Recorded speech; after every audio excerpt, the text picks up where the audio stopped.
म्हणतोय त्याला कारण आहे. कारण आदामापासून जो 7वा मुलगा झाला याचं नाव होतं हनोक,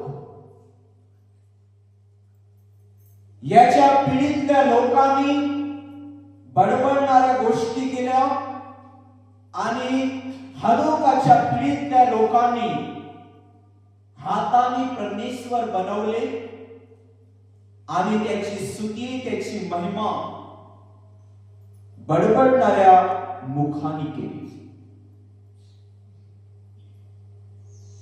म्हणून प्रियानो, यहुदा जो देवाचा शिष्य, देवाचे यहुदा नावाचे 2 शिष्य होते. एक यहुदा इस्करियोत होता आणि एक यहुदा होता. नाहीतर तुम्ही यहुदा, ज्या यहुदाने येशूला पकडून दिलं त्याच्याविषयी मनात विचार कराल की कदाचित तोच यहुदा असेल.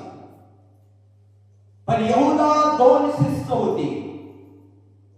यहुदा इस्करियोत होता आणि यहुदा होता. जो यहुदा होता हा व्यक्ती देवाशी चांगला होता, परमेश्वराच्या आज्ञा पाळत होता, येशू ख्रिस्ताच्या नावावर विश्वास करून चालत होता. आणि जेव्हा येशू ख्रिस्त हे जग स्वर्गात गेला तेव्हा शिष्यांच्या द्वारे पवित्र आत्म्याने कार्य करायला सुरुवात केली. अनेक दिवस यहुदा प्रभूचं कार्य करत असताना लोकांना पवित्र आत्म्याने म्हणाला, प्रिय जन हो. काय म्हणाला?